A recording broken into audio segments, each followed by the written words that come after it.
studying journal entry, and we have completed two types of transaction.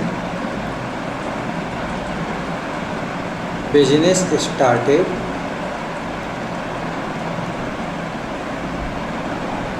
and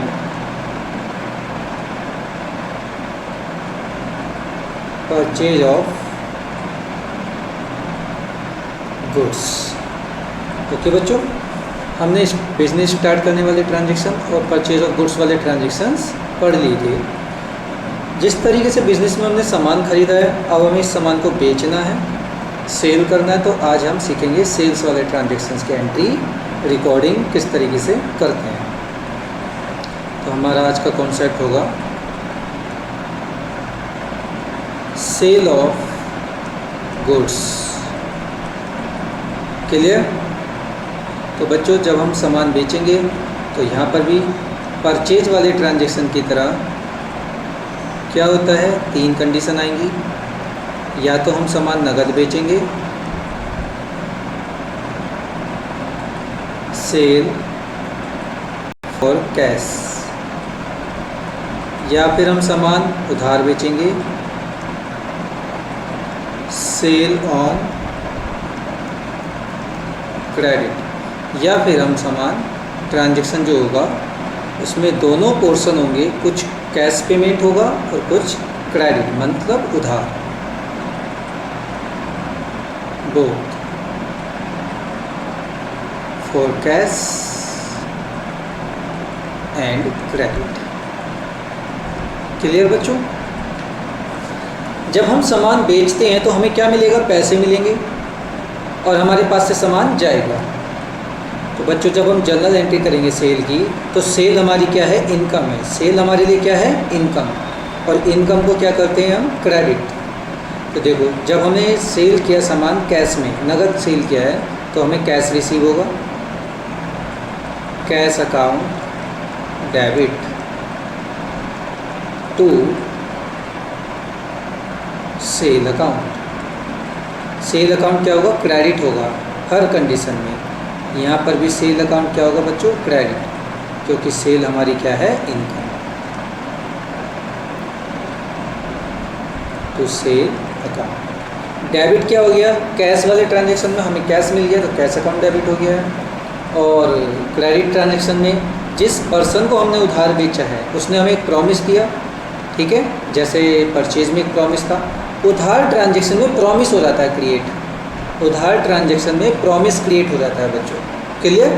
तो जिसको हम उधार सामान बेचते हैं कस्टमर को, उसको बोलते हैं डेटर्स। एक टर्म आ गई डेटर्स, ठीक है, बी साइलेंट है, डेटर्स बोलते हैं इसको। डेबिटर नहीं बोलना है, डेटर्स बोलते हैं। डेटर्स अकाउंट डेबिट, अगर उसका नाम पता है तो बहुत अच्छी बात है। और कैश और क्रेडिट अगर दोनों होगा तो क्या होगा, कैश भी आ जाएगा, ये दोनों मिक्स हो जाएंगे। Cash account debit, debtor account debit to sale account. तो बच्चों, ये जनरल एंट्री समझ में आए? रिप्लाई करो एक बार। गर्ल्स फ्रॉम जेनेसिस, ठीक है। तो जब भी सामान बेचेंगे तो आपको ट्रांजैक्शन इस तरीके से रिकॉर्ड करना है, ठीक। अगर यहाँ पर डिस्काउंट आ जाए तो मैंने क्या रूल बताया था कि बच्चों डिस्काउंट भी कैश के साथ चलता है, ठीक है, ये दोनों साथ साथ ट्रीटमेंट होगा इनका। तो डिस्काउंट कैश के साथ ही आएगा, कैश के बिना नहीं आएगा। डिस्काउंट अकाउंट डेबिट, यहाँ पर डिस्काउंट आ सकता है क्या, नहीं आएगा डिस्काउंट यहाँ पर, ठीक है, यहाँ पे डिस्काउंट नहीं आएगा क्योंकि कैश नहीं है यहाँ पे। यहाँ पे आ सकता है, यहाँ पे कैश है तो डिस्काउंट। मैंने ग्रीन से क्यों लिखा है, अगर डिस्काउंट होगा तब आएगा, नहीं होगा तो नहीं आएगा, तो हमारा नॉर्मल ट्रांजैक्शन हो जाएगा। क्या अब हम एंट्री करें, एग्जाम्पल सीखें? ठीक है, अब हम एग्जाम्पल सीखते हैं कुछ। तो आज मैं आपको एग्जाम्पल जो सिखाऊंगा बिना फॉर्मेट के सिखा दूंगा। फॉर्मेट मैंने आपको समझा ही दिया कैसे बनता है, ठीक है, आपको अपनी नोटबुक में फॉर्मेट में ही करना है। तो हम एग्जाम्पल लेते हैं बच्चों। फर्स्ट एग्जाम्पल है हमारा,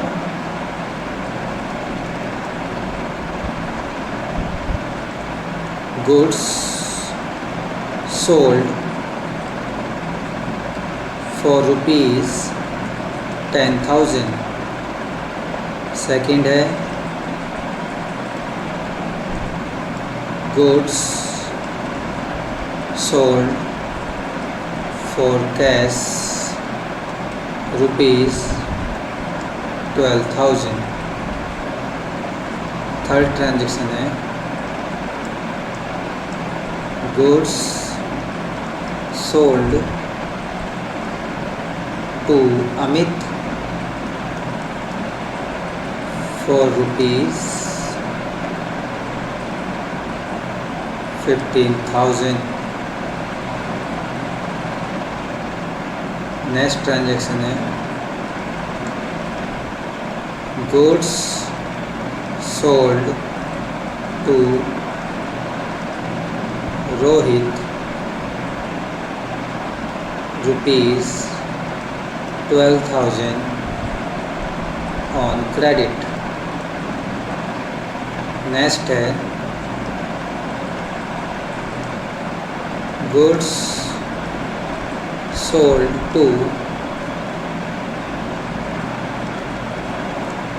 Nitin rupees 10,000 for cash। Next है बच्चों goods sold to goods sold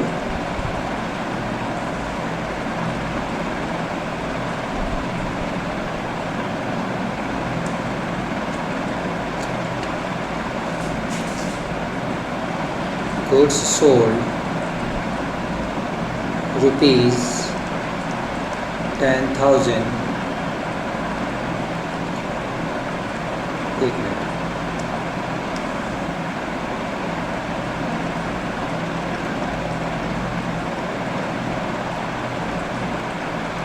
goods costing 8,000 sold on credit rupees 10,000। तो बच्चों ये हमारा ट्रांजैक्शन है। तो आप बताइए, पहले हम आइडेंटिफाई करना सीखते हैं विच ट्रांजैक्शन इज़ फॉर कैश और विच इज़ ऑन क्रेडिट। कौन सा ट्रांजैक्शन कैश है, नगद है, और कौन सा उधार है। तो बच्चों मैंने तो पहचान आपको बताई है परचेज वाले ट्रांजैक्शन में, सेम लॉजिक यहाँ पर भी अप्लाई होगा। जिस ट्रांजैक्शन में फॉर कैश लिखा है वो नगद ट्रांजैक्शन, जिस ट्रांजैक्शन में किसी का नाम या ऑन क्रेडिट लिखा है वो उधार ट्रांजैक्शन, और जिसमें कुछ भी इंडिकेट नहीं है तो उसको कैश मान लेंगे। ठीक है, तो बताओ बच्चों फर्स्ट ट्रांजैक्शन क्या है। First transaction who will tell.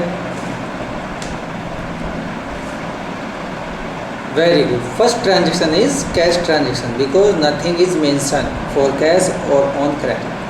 तो we will consider it as cash transaction and entry will be for cash transaction which concept apply. For cash transaction this concept apply, cash account debit to sale, there is no discount so we skip the discount account. Cash account debit to sale account, value will be 10,000. Is it clear? Is it clear to everyone? Okay, next transaction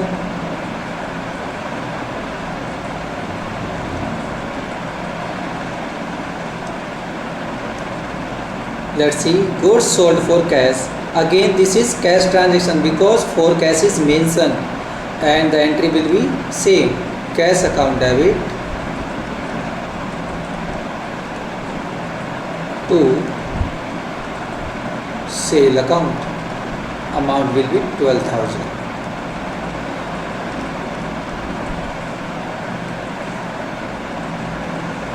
Next transaction, very good, who tell this answer. किसने बताया ये answer? अपना नाम बताओ जिसने ये answer दी। Jaspreet, very good. From genesis Amit, debit. Amit become debtors, Amit को उधार सामान बेचा है तो अमित क्या हो गया, डेटर। और उधार ट्रांजैक्शन की एंट्री इस कॉन्सेप्ट से, डेटर डेबिट टू सेल, और डेटर का नाम गिवन है तो नेम आ जाएगा। Amit debit to sale. Genesis में जो बाकी गर्ल्स हैं उनको ये समझ में आ रहा है सर? रिप्लाई करो जेनेसिस वाली गर्ल्स। ओके, मैं कुछ दिन में एक दूसरी स्क्रीन लेकर के आऊँगा जिस पर मुझे तुम लोग दिखाई दोगे सर, ठीक है? तो सबको ऑडियो वीडियो क्लियर आ रहा है बच्चों? कोई दिक्कत तो नहीं है? गुरसिमर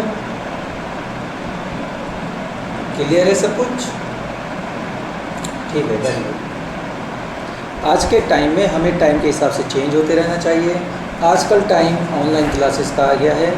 आप और एक साल बाद 12th के बाद कुछ की स्टडी करोगे तो काफ़ी बच्चे अब घर बैठकर घर के कंफर्ट में ऑनलाइन क्लासेस से काफ़ी कोर्सेज कर रहे हैं। अब बच्चों को ज़्यादा दूर जाना नहीं पड़ता है। बाहर जाने का मतलब सबसे ज़्यादा दिक्कत रहने खाने का खर्चा और रहने खाने को मैनेज करना, क्योंकि पेरेंट्स तो साथ जा नहीं सकते हैं, तो वो सबसे ज़्यादा क्रिटिकल हो जाता है और उस वजह से बहुत बार बच्चे स्टडी पर फोकस नहीं कर पाते।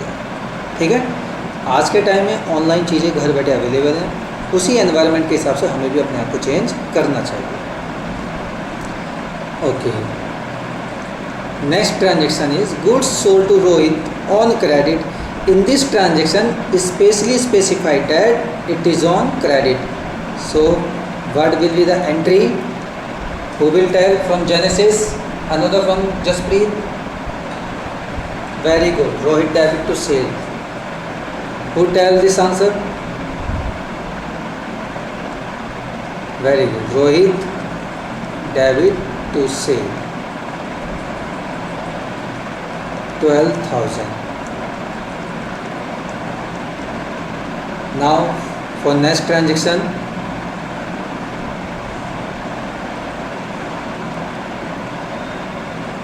goods sold to Nitin rupees 10,000 for cash. पहले समझना है, जल्दबाजी नहीं करनी है। Very good, cash account debit to sale account. बाकी बच्चे समझ गए cash account debit to sale account क्यों होगा? थोड़ा सा भी डाउट अगर है तो पूछना है, छोड़ना नहीं है उसको। ये नहीं सोचना कि आगे पूछ लेंगे, आगे फिर मैं कुछ और पढ़ाने लगूंगा, हो सकता है फिर वो समझना है, क्योंकि यहाँ पर फॉर कैश बोला है। जल्दबाजी बिल्कुल नहीं करनी होती है। सीखने का मतलब, सीखना एक स्लो प्रोसेस है। जब हम सीख जाते हैं तो फिर हम उसको फास्ट तरीके से कर सकते हैं। तो फॉर कैश लिखा हुआ है बच्चों यहाँ पर, इससे पता चलता है कैश ट्रांजैक्शन है। और जब कैश ट्रांजैक्शन है तो किसको बेचा है उसका नाम हमारे लिए इररिलेवेंट है, काम का नहीं है। हम कैश पर नज़र रखेंगे। हमें पैसे मिल गए, cash account debit to sale account, amount 10,000। मैं जीरो की जगह के बना रहा हूँ, आपका एग्जाम में ऐसा नहीं करना। नेक्स्ट ट्रांजैक्शन, हमने 8,000 की कॉस्ट का सामान 10,000 में बेचा है उधार। तो पहले तो बच्चों सेल करने की एंट्री बताओ। उधार बेचा है, किसे बेचा है नाम नहीं बताया, तो क्या लिखेंगे? Debtor. Yes, very good. No, listen. Debtor account debit to sale account, there is no discount, I will explain. हाँ, लिसन बच्चों, देखो हमने ऊपर इतने सारे सामान बेचे हैं इस ट्रांजैक्शन में। इसमें दो बातें होती हैं। एक होता है बच्चों सेल प्राइस, ठीक है? सेल प्राइस कैसे बनता है? तुम दुकान खोलोगे तो तुम दुकान, मान लो स्टेशनरी की दुकान है और तुम ये कीबोर्ड खरीद के लाए दिल्ली से। ये कीबोर्ड आपको 100 रुपये का मिला दिल्ली में, तो आप यहाँ पे लाके इसको 100 रुपये का बेचोगे? नहीं, आप इसको बेचोगे 150 रुपये का, ठीक है, सेल प्राइस। तो इस 150 रुपये के सेल प्राइस में दो वैल्यू आ गई। एक तो 100 रुपये वाली वैल्यू जो कॉस्ट है, जो क्या बन गई इसकी कॉस्ट, खर्चा, लागत, और एक आपका प्रॉफिट मार्जिन आ गया। इस बात को सब बच्चे समझ गए? तो सेल प्राइस में दो चीज़ें होती हैं, कॉस्ट होता है, प्रॉफिट होता है। मेन बात ट्रांजैक्शन में क्या करना है तो समझो बच्चों, हमारे लिए इम्पोर्टेंट क्या है, ये ट्रांजैक्शन जो हुआ है, हमने जो सामान बेचा है किसी भी पर्सन को उधार, वो 10,000 का बेचा है, उसकी सेल प्राइस क्या है 10,000, हमें उससे कितने रुपए लेने फ्यूचर में, बोलो 10,000। और इस सामान जो 10,000 में बेचा है इसकी कॉस्ट कितनी है 8,000। अब एक बात बताओ बच्चों, 8,000 इस सामान की कॉस्ट है, इसके बारे में किस किस को पता है, जल्दी बताओ। बेचने वाले को ही तो पता है, बस खरीदने वाले को थोड़ी ना पता है। सोचो, हमें इस बात से कुछ लेना देना नहीं है। देखो कॉस्ट तो हर सामान की होती है, इन वाले जो ट्रांजैक्शन है यहाँ पर मैंने कॉस्ट नहीं बोला, तो क्या यहाँ पे कॉस्ट नहीं होगी, यहाँ पर भी कॉस्ट जरूर होगी। हो सकता है ये 10,000 का सामान 7,000 का था, ये 12,000 का 10,000 का था, जो 15,000 वाला सामान 11,000 रुपये का था। कॉस्ट तो हर सामान की होती है जो बेचा जा रहा है। हमारे लिए इम्पोर्टेंट होता है सेल प्राइस, हमें एंट्री सेल प्राइस की करनी है बच्चों। तो हम यहाँ पर कौन सी वैल्यू लिखेंगे, केवल 10,000 जो हमें फ्यूचर में कस्टमर से लेने हैं, sale price, debtor debit to sale. अब दूसरी बात समझो, इसका जो प्रॉफिट लॉस है, तुम्हारे माइंड में ये क्वेश्चन आएगा कि सर पहली बात तो बच्चे सोचते थे डिस्काउंट, तो बताओ डिस्काउंट वाला कॉन्सेप्ट दूर हो गया। किसी बच्चे को ऐसा तो नहीं लग रहा कि सर यहाँ पर डिस्काउंट आएगा, जल्दी बताओ। बेटा ये डिस्काउंट नहीं है, डिस्काउंट तब होता है जब 10,000 का प्राइस है, सेल प्राइस है 150 रुपये का, और आपका कोई जानता हुआ कस्टमर आ जाए, उसको आप कैलकुलेटर 140 रुपये का दे दो, इसको डिस्काउंट बोलते हैं। लेकिन 100 रुपये का सामान आप 100 रुपये का सामान आप 150 में बेचोगे तो यहाँ डिस्काउंट नहीं आ रहा है कुछ, समझ गए इस बात को। तो ये कोई डिस्काउंट नहीं है। हाँ प्रॉफिट हो सकता है, ये बात मैंने आपकी मान ली, क्योंकि एक बच्चे ने बोला था सब प्रॉफिट तो है, 8,000 का सामान 10,000 में बेच दिया, 2,000 का फ़ायदा। तो बच्चों जो प्रॉफिट हो रहा है वो है इवेंट, और उस प्रॉफिट की कैलकुलेशन जब हम प्रॉफिट लॉस बनाएंगे, हमने ये एंट्री लिख दी इसकी, ये एंट्री हमारे प्रॉफिट लॉस में पहुँचेगी धीरे धीरे, तो ऑटोमेटिक प्रॉफिट निकल के आएगा इसका। बात समझ गए आप, इसका प्रॉफिट अपने आप कैलकुलेट होकर आ जाएगा प्रॉफिट लॉस अकाउंट में। तो हमें तो यहाँ पर एंट्री केवल सेल प्राइस की करनी है, सेल वैल्यू की। अब बताओ सब बच्चों को ये बात समझ में आई। तो आपको करना क्या है, आपको कॉस्ट को इग्नोर कर देना है, आपको सेल प्राइस पे ध्यान रखना है, ये सारी बात। बोलिए समझ में आई बच्चों, ठीक है। तो ये आपके सामने ट्रांजैक्शंस हैं, एक बार और आपको इनको थोड़ा सा ओवरव्यू करो कि सभी एंट्रीज, ठीक है। मैं 1 मिनट ज़रा बाहर की लाइट जला दूँ, अंधेरा होगा, ठीक है बच्चों, बस 1 मिनट से भी।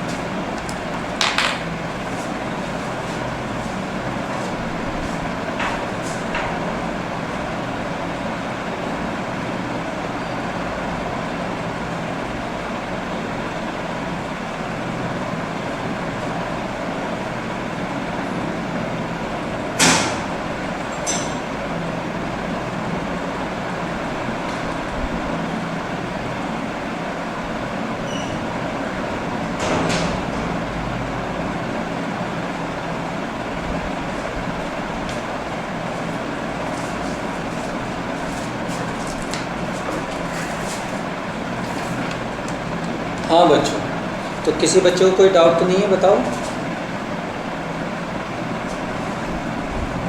रिप्लाई करो। किसी बच्चे को कोई डाउट? ओके, ठीक है, एक ट्रांजैक्शन और देता हूँ बच्चों।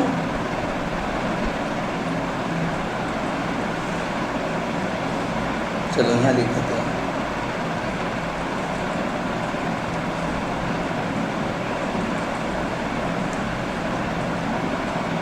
goods sold to Rohit rupees 10,000, full stop, 40% receive in cash, 40% receive in cash from Rohit. तो बच्चों क्या एंट्री होगी इसकी, यहाँ पर 2 पार्ट आ गए हैं।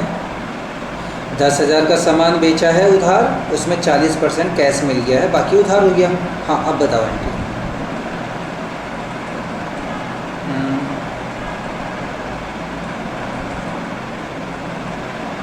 बेटा नाम बताओ जिसने ये आंसर बताया है।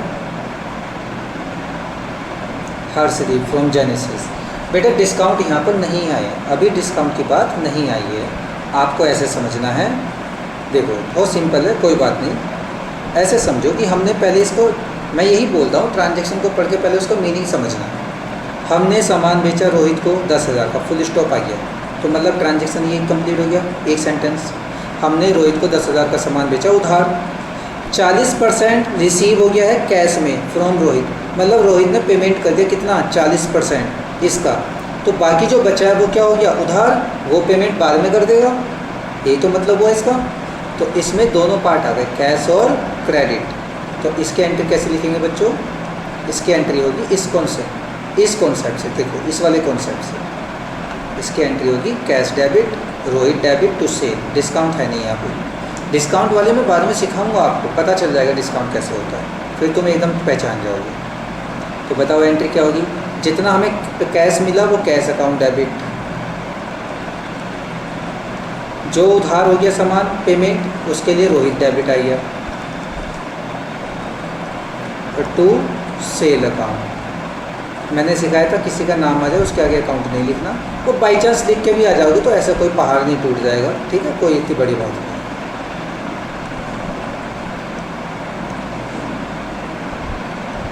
सेल अकाउंट, अमाउंट कैसे लिखी जाएगी, टोटल सेल हुई है 10,000 रुपये की, हमने दुकान पे टोटल सामान बेचा 10,000 का, रोहित ने हमें पैसे दिए 40% 10,000 का 4,000, ये तो मैथ आता होगा कैलकुलेट करना, जो बाकी बचा डिफरेंस वो 6,000 उधार होगा। तो बताओ सब बच्चों को ये समझ में आया ट्रांजेक्शन, ठीक है बच्चों। हर्षदीप बेटा आप समझ में आ गया, ठीक है। डिस्काउंट का कॉन्सेप्ट अलग होता है, मैं डिस्काउंट के ट्रांजेक्शन अलग से सिखाऊंगा, ठीक है, डिटेल में, और वहाँ पर तुम्हें फिर क्लियर हो जाएगी बात। तो पहले ट्रांजेक्शन का मीनिंग समझना और फिर उसको सिंपली कॉन्सेप्ट के हिसाब से देख करके एंट्री करनी है। अभी जब तुम प्रैक्टिस करोगे स्टार्टिंग में तो ये होगा कि तुम्हें ट्रांजेक्शन पढ़ना है, कन्फ्यूजन हो तो उस ट्रांजेक्शन को पढ़ के ये चेक करना कि ये इस कॉन्सेप्ट से आ रहा है, इससे आ रहा है या इससे, फिर तुम्हें एंट्री करनी है। देख देख के भी करना पड़े कोई बात नहीं, 1-2 मिनट के लिए डेली आपको ये कॉन्सेप्ट जो लिखवा रहा है ये रिवाइज करना है, ठीक है। अच्छा बताओ और बिजनेस में क्या क्या ट्रांजेक्शन होते हैं, बोलो।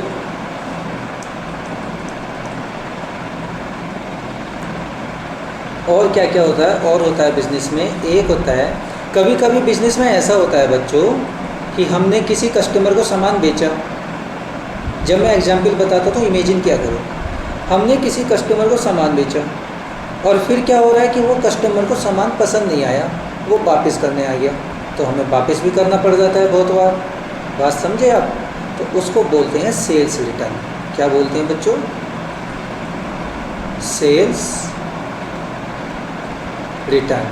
इसका दूसरा नाम होता है रिटर्न इनवार्ड। रिटर्न मतलब वापस, इनवार्ड मतलब बिजनेस के अंदर। तो बिजनेस में कौन सी चीज़ वापस आई है, जो चीज़ पहले बिजनेस से बाहर गई थी वही वापस आई है। तो बाहर क्या गया था, सामान बेचा था तो वो वापस आई है। तो नाम से पहचान जाओगे, सेल्स रिटर्न, रिटर्न इनवार्ड। बोलो। तो सेल, इसकी एंट्री क्या होती है बच्चों, इसकी एंट्री होती है जो सेल की एंट्री होती है उसकी रिवर्स। देखो जैसे मान लो मैंने सामान बेचा तो मैं एंट्री क्या करता हूँ, राम को सामान बेचा उधार, राम डेबिट टू सेल 10,000, और इसमें से राम को मान लो थोड़ा सामान पसंद नहीं आया 5-6 हज़ार रुपये का, वो वापस करने आ गया, तो इसको रिवर्स कर दूंगा।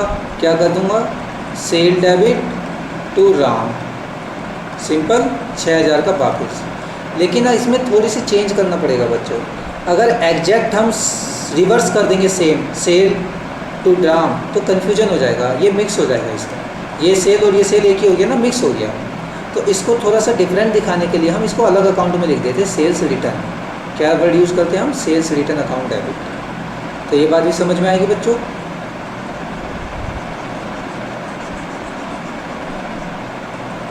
तो हम इसको सेल्स में ना लिख करके हम इसको लिखते हैं सेल्स रिटर्न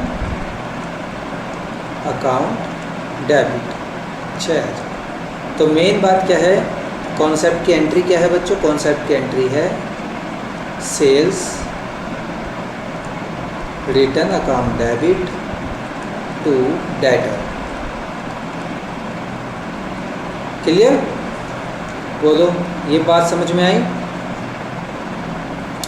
इसी तरह ये तो एग्जाम्पल था, ठीक है। ये क्या था? Example. Sold to Ram, narration इसकी, और इसकी narration Ram return to us, Ram ने हमें वापस किया। अब दूसरा कॉन्सेप्ट तो किसी बच्चे के माइंड में आ रहा होगा कि सर जब कस्टमर हमें वापस कर सकता है तो हम भी तो सामान किसी से ख़रीद के लाए थे, वो बेकार सामान जो कस्टमर हमें वापस करके गया है हम अपने पास क्यों रखेंगे? हम भी वापस कर देंगे जिससे ख़रीद के लाए थे कि भाई तेरा सामान ख़राब निकला। बताओ, ऐसा तो होगा ना बिजनेस में? यस और नो? तो उसको बोलते हैं परचेज रिटर्न, क्योंकि हमने ख़रीदा था और हम वापस कर रहे हैं। इसको बोलते हैं बच्चों परचेज रिटर्न, ठीक है। और दूसरा नाम रिटर्न आउटवर्ड। तो मैं ये देखता हूँ कि ज़्यादातर बच्चे इसमें कंफ्यूज होते हैं इनवार्ड और आउटवर्ड में, कि सर इनवार्ड पर सेल्स रिटर्न है या परचेज रिटर्न को बोलते हैं इनवार्ड। तो बच्चों रिटर्न का मतलब वापस, इनवार्ड का मतलब बिजनेस के अंदर। तो बिजनेस में कौन सी चीज़ वापस आएगी? जो पहले बाहर गई थी, मतलब sales return. Return outward, return का मतलब वापस, आउटवर्ड मतलब बिजनेस से बाहर। तो बिजनेस से बाहर कौन सी चीज़ जाएगी, वापस होगी जो पहले बिजनेस में आई थी खरीद के, तो यानी कि परचेज रिटर्न। तो कितना सिंपल है आइडेंटिफाई करना। तो यहाँ पर एंट्री क्या होती है बच्चों, बोलो? यहाँ पर एंट्री होगी creditor debit to purchase return, ठीक है। ये एंट्री इसकी होती है। अब मैं 2-3 एग्जाम्पल देता हूँ आपको और देखते हैं कितने बच्चे आंसर बताते हैं। इसी तरह धीरे धीरे हम सब कुछ सीखते चले जाएंगे। Goods sold to Nobita rupees 10,000, और B goods purchase from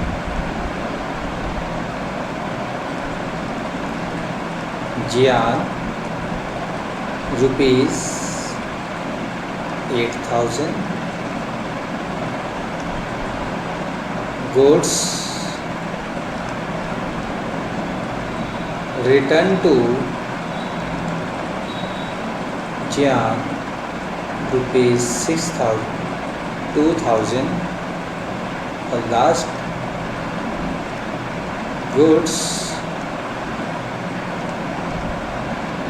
return to us by Nobita rupees 3,000। तो बच्चों जर्नल एंट्री करके देखें। बताओ पहले ट्रांजैक्शन की जर्नल एंट्री बच्चों क्या होगी?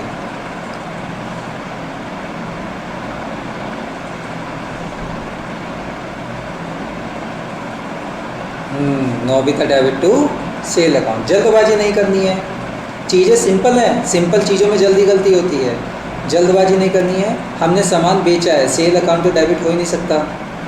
नोबिता को सामान बेचा है, नोबिता डेबिट टू सेल। सब बच्चों को क्लियर है? जिसने गलत बताया था उसको पता चल गया क्या मिस्टेक हुई है। हर बच्चे को अपनी मिस्टेक पहचाननी भी है कि हाँ मैंने ये मिस्टेक कर दी, ठीक है, तभी उसको आप समझ के आगे बढ़ोगे। नेक्स्ट ट्रांजेक्शन की एंट्री कौन बताएगा?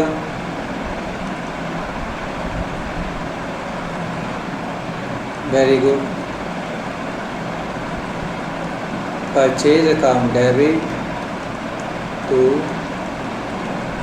जियान। 8,000। इसके बाद अब देखते हैं, बता के दिखाओ आंसर, कौन बताएगा तो जाने। गुड, जियान, डेबिट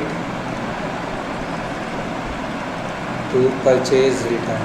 सिंपल है इसका मतलब, लेकिन गलती से बच्चा यहाँ पे परचेज लिख के छोड़ दे, रिटर्न वर्ड लिखना भूल जाए तो एंट्री गलत हो जाएगी, क्योंकि परचेज अकाउंट दूसरा होता है, परचेज रिटर्न दूसरा अकाउंट होता है। ठीक है, परचेज रिटर्न 2000, इसकी एंट्री। वेरी गुड, तो तुम बहुत जल्दी सीख रहे हो सब बच्चे, अच्छी बात है, प्रैक्टिस करते रहना। Sales return debit to Nobita. और अभी बच्चों तुम्हें रिकॉर्ड करना सीखना है, एनालिसिस नहीं करना है इसका, ठीक है। वो सब चीज़ें जैसे जैसे मैं सिखाऊंगा तब सीखते जानी है। तो बताओ बच्चों, ये पॉइंट समझ में आए? बिजनेस में यही तो होता है, चाहे छोटी सी दुकान हो, चाहे बहुत बड़ी कंपनी हो, यही ट्रांजैक्शन होते रहने हैं बिजनेस में डेली।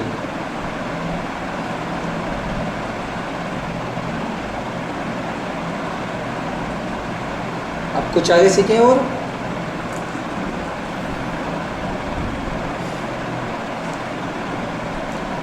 गुरसिमर, समझ में आया भाई? ठीक है,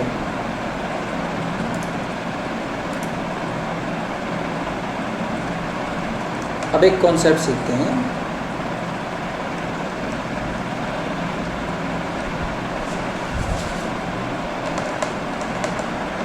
कौन सा कॉन्सेप्ट सिखाएं आपको?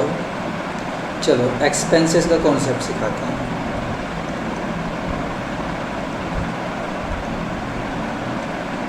ये एक्सपेंसेस से पहले कुछ और सिखाता हूँ सिंपल, क्योंकि समय कम है, ये कॉन्सेप्ट पूरा हो नहीं पाएगा, इसलिए इसको कल ही करें। हम बिजनेस में दो तरीके की चीज़ें खरीदते हैं बच्चों, एक तो बेचने के लिए खरीदते हैं चीज़ें, और एक हम खरीदते हैं इस्तेमाल के लिए। और जो चीज़ें इस्तेमाल करने के लिए खरीदी जाती हैं उनको क्या बोलते हैं, जल्दी बताओ?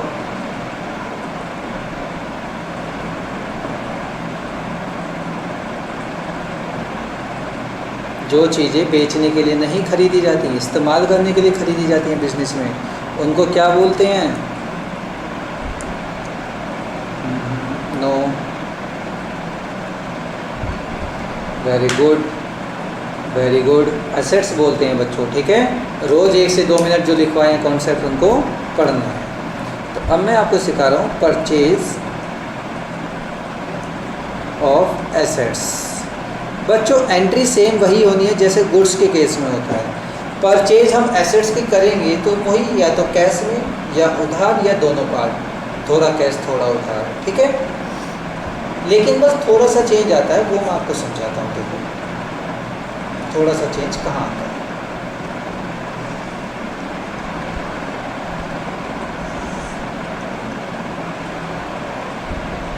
For cash on credit both cash है credit.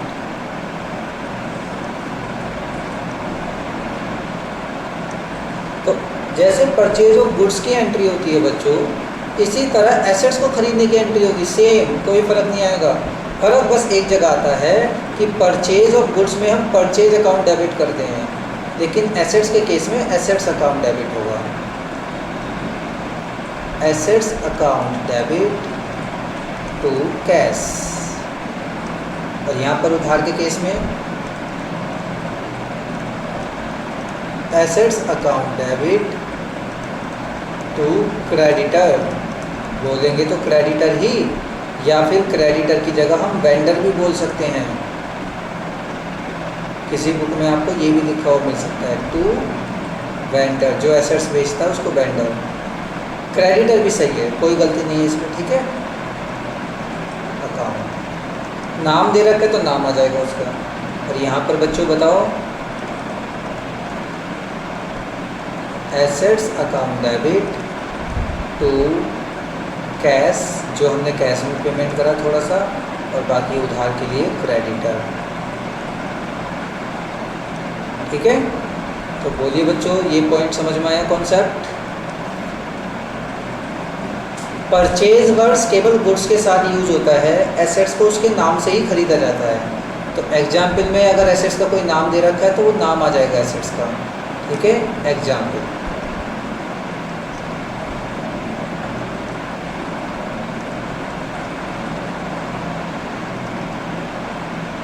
Furniture purchase ₹10,000,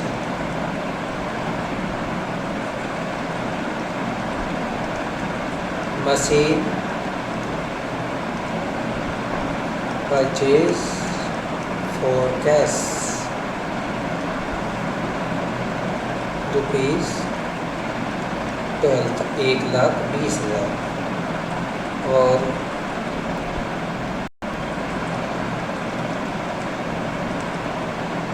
building purchase ₹10,00,000, full stop, 30% paid by check.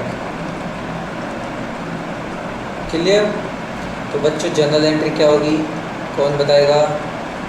Furniture खरीदा है तो परचेज वर्ड नहीं आएगा, बस फर्नीचर आ जाएगा परचेज की जगह, बाकी एंट्री वैसे ही होगी।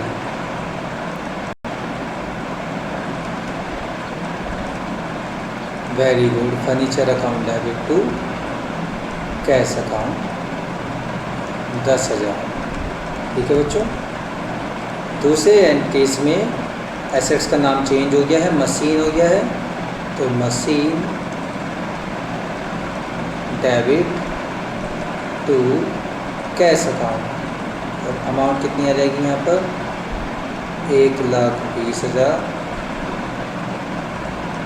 ये अब इस वाले ट्रांजैक्शन की एंट्री देखो, कौन बताता है?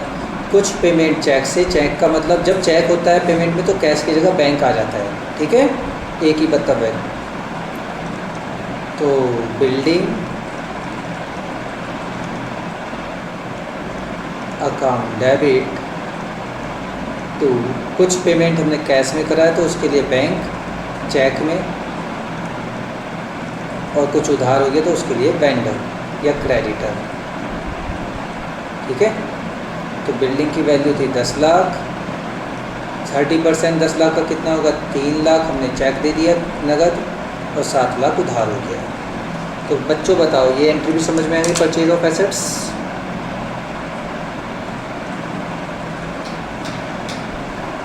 ठीक है। अच्छा, अगर हम पुरानी एसेट्स को बेच दें, एक एग्जाम्पल इसी में लिख रहा हूँ मैं, सेल का। ओल्ड फर्नीचर सोल्ड फॉर ₹5,000, तो इसकी एंट्री क्या होगी? जैसे सेल की एंट्री होती है, सेल ऑफ गुड्स, बस सेल वर्ड की जगह फर्नीचर का नाम आ जाएगा। तो cash account debit to furniture account. कहने का मतलब ये है, किसी भी एसेट्स को खरीदेंगे तो उसके नाम से, बेचेंगे तो उसके नाम से। परचेज और सेल वर्ड जो यूज होते हैं वो केवल गुड्स के लिए ही यूज किए जाते हैं। बात समझ गए बच्चों? अगर हम यहाँ पर भी परचेज सेल लिख देंगे तो हमारी एसेट्स गुड्स के साथ जाके मिक्स हो जाएंगी, पता ही नहीं चलेगा एसेट्स कितनी है, गुड्स कितना है।